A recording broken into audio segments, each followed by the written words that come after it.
খালেদা জিয়ার শেষ বিদায়ে এক তারেক রহমান সামলেছেন ৩ চরিত্র।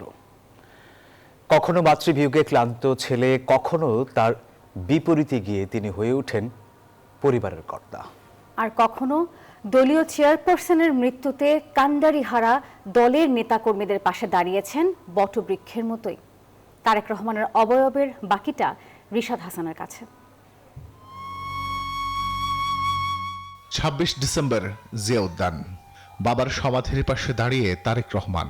পকেট থেকে রুমাল বের করে তার সেই চোখ মোছার মুহূর্তটা এখনো ঘুরছে সামাজিক যোগাযোগ মাধ্যমে। তার ঠিক ৪ দিন পর সবাইকে কাঁদিয়ে চলে গেলেন বেগম খালেদা জিয়া। আবারও সন্তানের চোখে মুখে বিষণ্ণতা। চেয়ারপারসনের গুলশান কার্যালয়ের স্থায়ী কমিটির বৈঠকে বসে তারেক রহমান হয়তো ভাবলেন আয়ুষ্কালের এত সব বিয়োগের কথা, নিঃসঙ্গতার কথা। ১৭-তে বাবা, ৫০-এ ছোট ভাই, আর ৬০-এ হারালেন মা।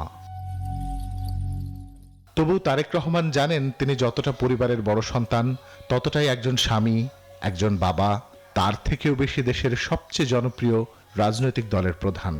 তাই তো মায়ের কফিনের পাশে বাধ্য সন্তানের মতন করলেন কুরআন তেলাওয়াত, সামলেছেন শোক সন্তপ্ত নিজের স্ত্রী সন্তানকে। খালেদা জিয়ার বিদায় বেলায় দায়িত্বশীল সন্তানের মতন মায়ের সকল ঋণের ভার তুলে নেন নিজের কাঁধে।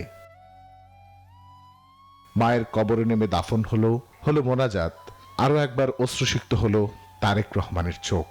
তবেই পাহাড় সম দুঃখ সাথে নিয়ে নেতাকর্মীদের জন্য হয়ে উঠলেন বিএনপির বটবৃক্ষ।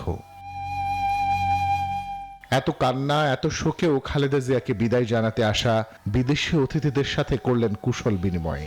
খালেদা জিয়া যেখানে শেষ করেছিলেন, ঠিক যেন সেখান থেকেই শুরু হলো দলীয় কার্যক্রম।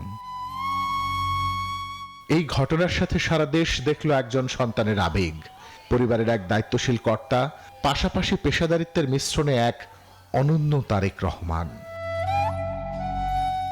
রিশাদ হাসান, নিউজ 24, ঢাকা।